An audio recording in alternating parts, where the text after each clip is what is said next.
1928, Pablo Picasso, que carecía entonces de experiencia en el trabajo del hierro, pidió ayuda a su amigo Julio González para afrontar el encargo de un monumento funerario al poeta Guillaume Apollinaire.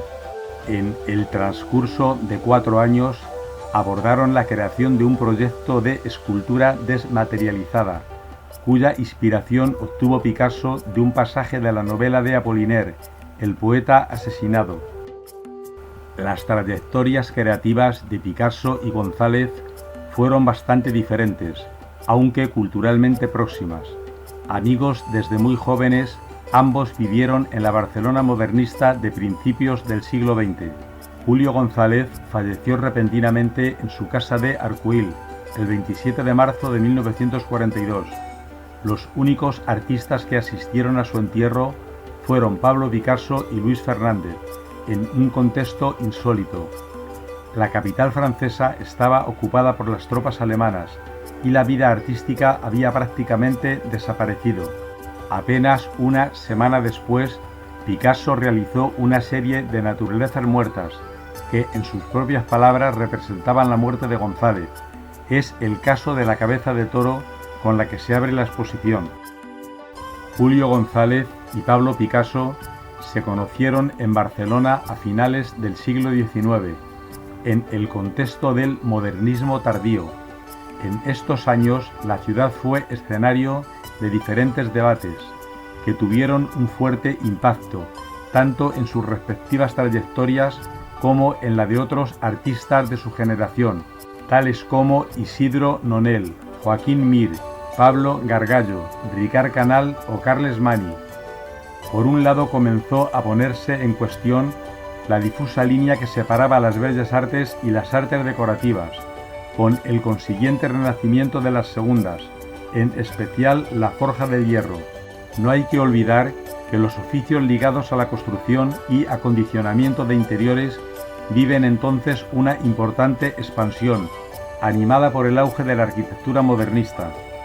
Por otro lado, la defensa de un arte que respondiera a las necesidades sociales de su tiempo se tradujo en una evidente preocupación de los creadores e intelectuales por los problemas sociales de la modernidad. Así, muchos de estos artistas se implicaron en la situación de los desamparados, los pobres y marginados.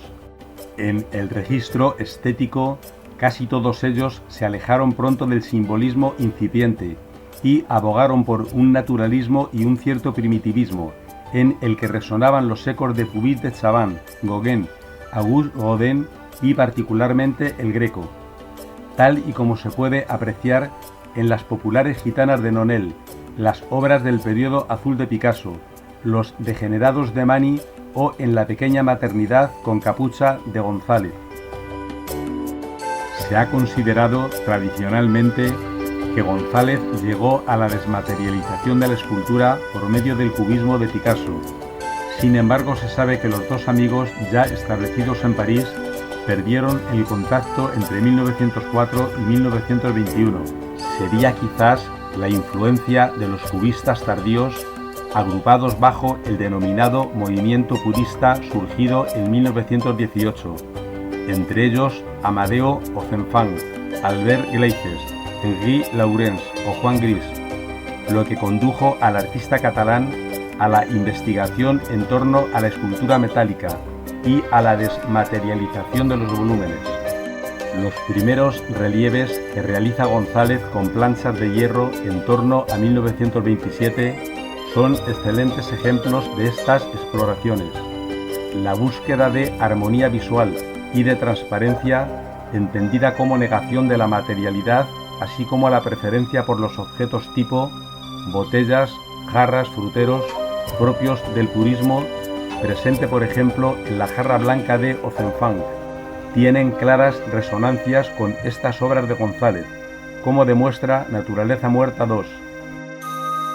La búsqueda de la transparencia fue una de las mayores preocupaciones del movimiento moderno a finales de los años 20 y comienzo de los 30.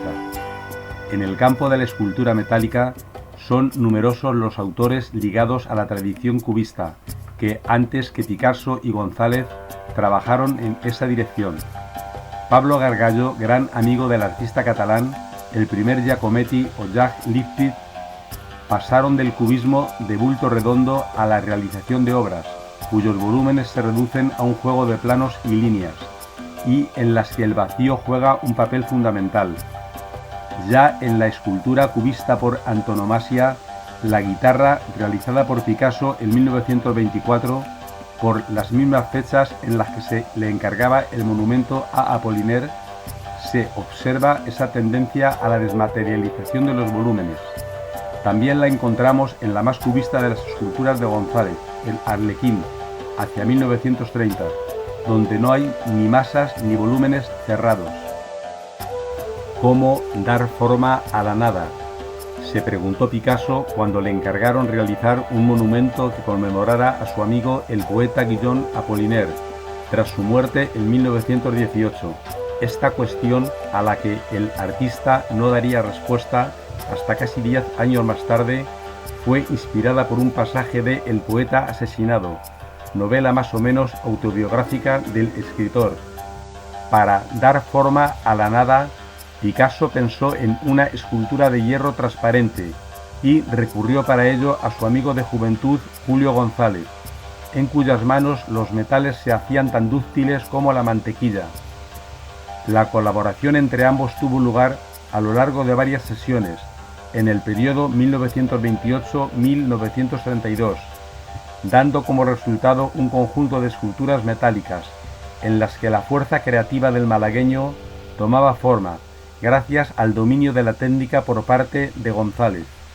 Mujer en el jardín es la escultura más destacada de las realizadas en colaboración, una obra que nunca se colocaría en el lugar al que estaba destinada, y que Picasso conservó en su castillo de Boisgeluz, junto a otra versión que pidió González, en este caso realizada en bronce forjado. Aunque Picasso y González compartían la tendencia general a la desmaterialización, sus respectivas poéticas y lenguajes escultóricos eran muy diferentes. La experiencia de trabajar con Picasso causó una profunda impresión en González, pero su trayectoria creativa fue totalmente independiente de la del malagueño. La experiencia de trabajar con Picasso causó una profunda impresión en González, pero su trayectoria creativa fue completamente independiente de la del malagueño, como lo demuestra la obra que realizó entre 1930 y 1932, durante los años en los que aún colaboraba con Picasso. La obra de Julio González ha sido frecuentemente relacionada con el arte abstracto que se hacía en París durante los años 30. Fue entonces cuando surgieron los proyectos de agrupación artística Círculo y Cuadrado, Arte Concreto y Abstracción-Creación, entre otros, cuyo leitmotiv era defender la continuidad del movimiento moderno a través de la abstracción y por oposición al surrealismo emergente. La máscara fue uno de los géneros escultóricos predilectos de Julio González, cuando a finales de los años 20 el artista se embarca en la aventura de la nueva escultura en hierro. Las máscaras constituyen durante 2 o 3 años la línea principal de su investigación. En una carta de 1927 al historiador Feliu Elias, González manifiesta que, además de la escultura moderna francesa, le interesa la escultura arcaica, una expresión que, a la luz de la serie de máscaras que llevó a cabo en estos años, debe entenderse como el arte de las culturas primitivas, que tan estrechamente se asoció al desarrollo artístico de la modernidad. El lenguaje fantástico y grotesco de las máscaras de González continúa muy presente en lo que se conoce como cabezas en profundidad. Son obras formadas íntegramente por planos y líneas, situados a una cierta distancia unos de otros, sin que existan volúmenes ni masas. A los años 1932 y 1933 pertenece otra serie de obras relacionadas con el tema ya estudiado por González en años anteriores de la cabeza. En ellas el artista vuelve a la investigación en torno al volumen, utilizando ahora como recurso expresivo principal el contraste lumínico entre las formas planas y los espacios huecos. Los Enamorados II es, dentro de este grupo, la obra que de modo más vigoroso utiliza dicho contraste. En La cabeza, llamada El túnel, vuelve a incidir en el tema del beso, expresando la luz a través del tratamiento del hierro. En su trabajo individual, González no abandonó nunca la investigación en torno a la desmaterialización de la escultura, pero tampoco se dirigió solamente hacia la abstracción. Por el contrario, durante los años 30 combinó en su investigación cierto realismo presente en sus campesinas y en su posterior evolución hacia la Montserrat, con una tendencia hacia lo primitivo, onírico y fantástico, que podemos contemplar en sus máscaras de hierro. Tradicionalmente, el trabajo conjunto entre Pablo Picasso y Julio González ha sido considerado por la historiografía del arte como el momento en el que se produce la invención de la escultura en hierro y por lo tanto la introducción de la abstracción en el territorio escultórico. Julio González trató el motivo de la toilette en muchas ocasiones a lo largo de su carrera. El tema está tomado de la obra de Edgar Degas, un artista al que González admiraba profundamente. Como al maestro impresionista, lo que le interesaba al catalán es captar la singularidad del gesto. Sus representaciones más tempranas de este tema datan de la primera década del siglo XX. Se trata de una serie de dibujos protagonizados por la figura de una mujer peinándose, con los brazos levantados y las manos detrás de la cabeza. 2 décadas más tarde, González retoma este asunto con gran intensidad, como muestra el conjunto de dibujos que se pueden contemplar en esta sala. El tema de las mujeres del campo inmersas en escenas rurales o centrado en la figura de la campesina aislada es probablemente el que más abunda en la obra de González y se inspira en una tradición que tiene su origen en Jean-François Millet y Camille Pissarro.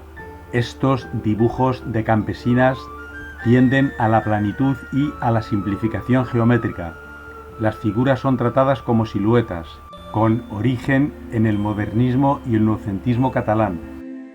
Para lograr la desmaterialización de la escultura, González siguió tentativamente varios caminos diferentes.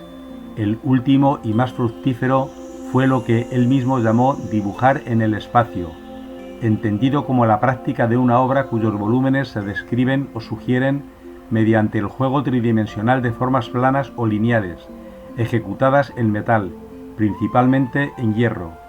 Deslumbramiento, inscrita en el tema de la mujer peinándose, es el primer ejemplo logrado de dibujo en el espacio, en la producción del escultor, que en otras obras como Pequeña cabeza del triángulo o Cabeza llamada El bombero, retoma sus investigaciones en torno a la cabeza humana, a través de este nuevo lenguaje. La obra más importante de esta tendencia es Gran Maternidad, inspiradas en las maternidades góticas, concretamente en la Virgen que preside la entrada al claustro de la Catedral de Notre-Dame de París. En la escultura de González, un gran arco ligeramente inclinado evoca la irradiación luminosa de la cabeza. La dislocación del eje vertical en el centro de la figura sugiere el contraposto de la Virgen gótica, mientras que un estrecho cono oblicuo formado por 4 varillas imita esquemáticamente los pliegues del manto. En la parte superior se encuentra el lugar del niño ausente, eco del mutilado modelo medieval. Durante los años de colaboración con González, Picasso, al igual que su amigo, continuó trabajando de forma independiente. En 1927 había conocido en plena calle a una muchacha llamada María Thérèse Walker y 3 años más tarde compró un castillo en Boisgelud, cerca de Gisors, en la Alta Normandía. En este chateau de piedra del siglo XIX disfruta del espacio necesario para instalar talleres de todo tipo, tanto de escultura como de grabado. Es entonces cuando el artista abandona la problemática de la desmaterialización que había abordado junto a González, para centrarse en otra línea de trabajo, donde el volumen, la rotundidad de las formas y la materia cobran todo el protagonismo. Son los años en los que realiza esas esculturas de bulto redondo y cierto aire que retrotrae al neolítico, inspiradas en María Teresa Walker, entre ellas la cabeza de mujer que se presenta en esta sala. La Guerra Civil Española y la Segunda Guerra Mundial no pudieron menos que suponer un punto de inflexión en la obra de González y Picasso, como de tantos otros artistas, cuyo arte siempre tuvo ese sentido de compromiso. Es el periodo de Guernica y de las mujeres llorando para el artista malagueño, como también del Hombre del Cordero, la gran escultura realizada bajo la ocupación alemana en París. Son los años de La Montserrat y de los hombres cactus para González. El diálogo entre las poéticas personales de los artistas se hace si cabe más evidente. Tanto el Hombre del Cordero como la Montserrat tienen rasgos primitivos y monumentales, a la par que humanos y heroicos, y sobre todo ambas obras mantienen un carácter fuertemente mediterráneo. Las mujeres llorando son, al igual que la Montserrat, trasunto de la piedad y de las dolorosas de la tradición cristiana. Claramente inscritas en su época, estas obras parecen querer ofrecer algún tipo de respuesta ante la barbarie. Pequeña Montserrat asustada es la última escultura terminada de González que se conoce.